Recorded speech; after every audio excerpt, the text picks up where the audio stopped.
Good morning प्यारे बच्चों। आज हम करेंगे हमारी वर्कशीट नंबर 29। आज की डेट है 8 नवंबर। हमारा विषय है गणित और कक्षा है हमारी 7। आज हम त्रिभुज और उसके गुणों के बारे में पढ़ेंगे। ठीक है बेटा, कि त्रिभुज में जो त्रिभुज के आंतरिक कोणों का योग कितना होता है, हम कैसे ये पता लगा सकते हैं कि त्रिभुज के जितने भी कोण हैं तीनों के तीनों कोणों का योग हमारा 180 डिग्री होता है। कैसे हम किस एक्टिविटी से कैसे इसको हम करेंगे, तो कुछ याद करते हैं हम जो हमने पहले पढ़ा है। नीचे दिए गए कथनों को पढ़ें और बताएं कि यह सही है या गलत है। ठीक है, जो सही होगा मैं उस पर टिक मार्क कर दूंगी और जो गलत होगा उसको मैं क्रॉस कर दूंगी। त्रिभुज की भुजा एक रेखा होती है। नहीं बेटा, ये गलत है। क्यों है ये गलत? क्योंकि त्रिभुज की जो भुजा होती है वो एक रेखा नहीं होती, वो एक रेखाखंड होती है। किसी त्रिभुज की ऊंचाई और माध्यिका प्रत्येक स्थिति में समान होती है। नहीं, प्रत्येक स्थिति में वो समान नहीं होती हैं। उसकी ऊंचाई और माध्यिका अलग अलग स्थिति में अलग अलग हो सकती हैं। जिस त्रिभुज की सभी भुजाएं समान हो वह समबाहु त्रिभुज कहलाता है। ये बिल्कुल सही है। त्रिभुज की जिसकी सभी की सभी भुजाएं समान होंगी वो कौन सा त्रिभुज कहलाएगा? समबाहु त्रिभुज कहलाएगा। दी गई आकृति में त्रिभुज के भागों के नाम लिखिए। ठीक है बेटा, जो ये भाग है ये क्या है? कोण है त्रिभुज का। ये भाग है ये क्या है? ये भुजा है। और जो ये भाग है ये क्या है? शीर्ष है। जैसे एक शीर्ष ये हो गया, दूसरा शीर्ष ये है और तीसरा शीर्ष ये है। जो ये कोने होते हैं ना, इसको क्या बोलते हैं? त्रिभुज के शीर्ष बोलते हैं। ठीक है बेटा, एक त्रिभुज जिसकी तीनों भुजाओं का माप समान हो वो समबाहु त्रिभुज कहलाता है। ठीक है बेटा, एक समबाहु त्रिभुज की तीनों भुजाएं बराबर होती हैं। दोनों बातें बिल्कुल बराबर एक सेम बता रखी हैं कि त्रिभुज की जिसकी तीनों भुजाएं समान होती हैं उस त्रिभुज को क्या बोलते हैं? हम समबाहु त्रिभुज बोलते हैं। ठीक है, आगे एक गतिविधि करनी है हमें। क्या है? विभिन्न प्रकार के त्रिभुजों को काटें, चांदा का उपयोग करके इसके कोणों को मापें, तालिका को पूरा करें, फिर दिए गए स्थान में अपना प्रेक्षण साझा करें। हमें क्या करना है? अलग अलग शेप में त्रिभुज काटनी है। फिर हमारे पास जो डी होती है या जो हमारा चांदा होता है उससे हमें क्या करना है? उसके कोणों को मापना है और फिर अपने प्रेक्षण को इसमें लिखना है कि हमने क्या पाया उसमें। ठीक है, जैसे एक ये काटा,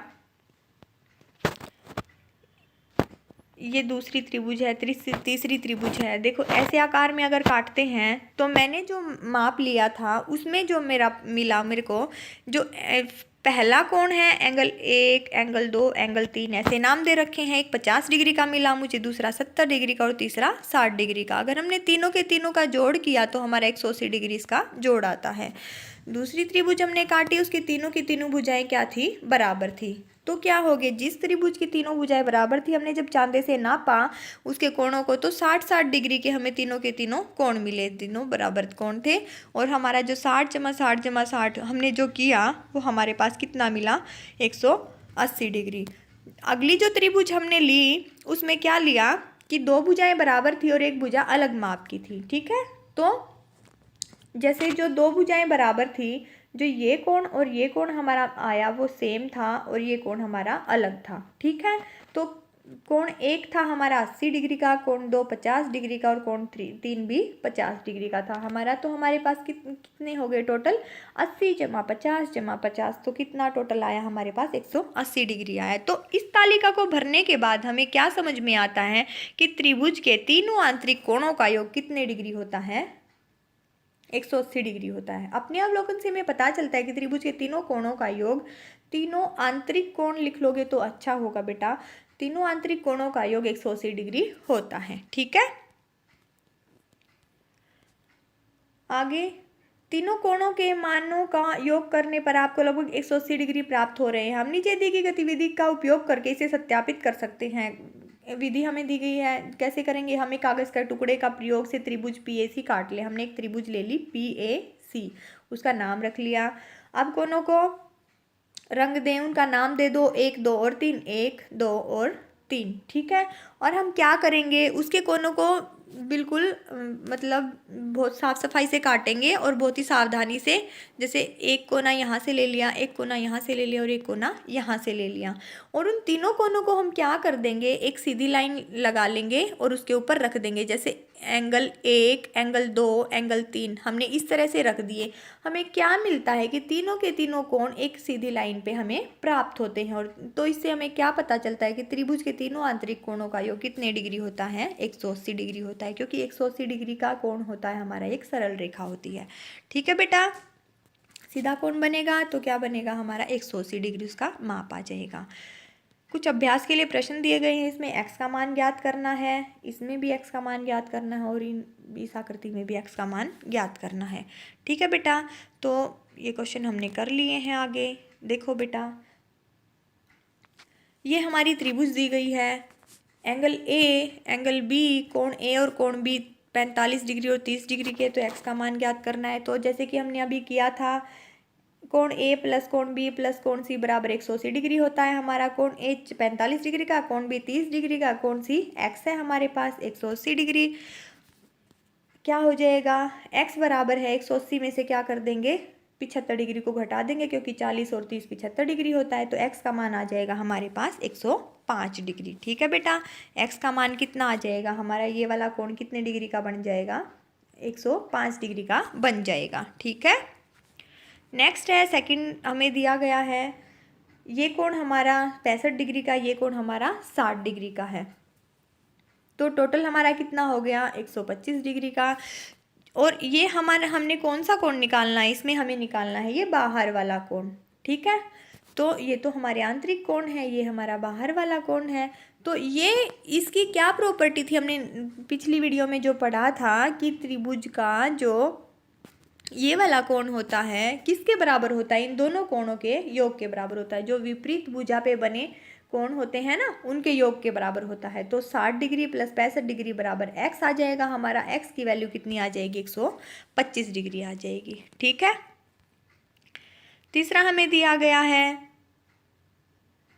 जैसे ये त्रिभुज दी गई है, ये 110 डिग्री का कोण है, ये x और x का मान हमें बताना है। क्योंकि ये दोनों एंगल हमारे सेम हैं, तो इससे हमें पता चलता है कि ये हमारी कौन सी त्रिभुज है? ये हमारी समद्विबाहु त्रिभुज है, क्योंकि इसकी ये भुजा और ये भुजा बराबर है।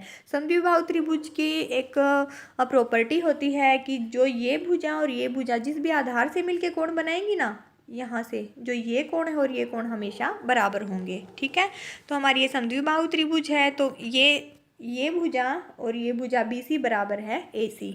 ठीक है, ये भुजा हमारी बराबर होंगी। तो कोण A प्लस कोण B प्लस कोण C बराबर 180 डिग्री। कोण A x है, कोण B भी x है, 110 डिग्री है हमारा कोण C बराबर 180 डिग्री।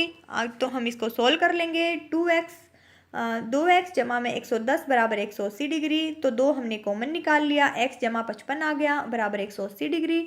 तो x जमा 55 बराबर 180 बटा 2 आ गया हमारे पास। x जमा 55 बराबर है 90 डिग्री, x बराबर है 90 घटा 55 डिग्री। तो x की वैल्यू हमारे पास आ गई है 35 डिग्री। दोनों कोण हमारे कितने कैसे थे? दोनों कोण हमारे बराबर थे। तो कोण A भी हमारे पास कितना आ गया? 35 डिग्री। और कोण B भी हमारे पास क्या आ गया? 35 डिग्री। जैसे कि यहाँ पे हम लिख देते हैं, कोण A भी कितने आ गया हमारे पास? 35 डिग्री। और कोण B भी हमारे पास कितना आ गया है? 35 डिग्री आ गया है। ठीक है बेटा, आप ऐसे इस क्वेश्चन को सोल्व कर लोगे। आगे चलते हैं हम नेक्स्ट क्वेश्चन पे।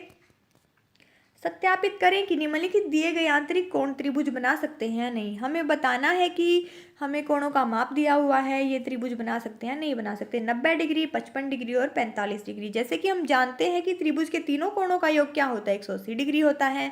तो 90 डिग्री, 55 डिग्री, 45 डिग्री, इनका तीनों का योग कितना हो गया हमारे पास? 190 डिग्री हो गया। ये तो पॉसिबल ही नहीं है, तो ये त्रिभुज नहीं बन सकती है। ठीक है बेटा, ये त्रिभुज नहीं बनेगी। आगे हमें दिया गया है 80 डिग्री, 35 डिग्री और 65 डिग्री। हम तीनों को जोड़ लेंगे, क्योंकि हमें पता है कि त्रिभुज के तीनों आंतरिक कोणों का योग क्या होता है? 180 डिग्री होता है। ये त्रिभुज हमारी बन जाएगी, क्योंकि इनका तीनों का योग क्या आया है हमारा? 180 डिग्री आया है। तीसरा हमें दिया गया है 100 डिग्री, 35 डिग्री, 45 डिग्री। तो 100 डिग्री, 35 डिग्री और 45 डिग्री को अगर हम जोड़ते हैं तो हमारे पास कितना आ जाएगा? 180 डिग्री आ जाएगा। ये भी हमारी त्रिभुज बन सकती है। तो यहीं पे हमारी वर्कशीट होती है फिनिश। आप इनको अच्छे से कर लेना, इन सभी क्वेश्चंस को। ठीक है बेटा, मिलते हैं आपसे नेक्स्ट वर्कशीट में। बाय बाय बच्चों।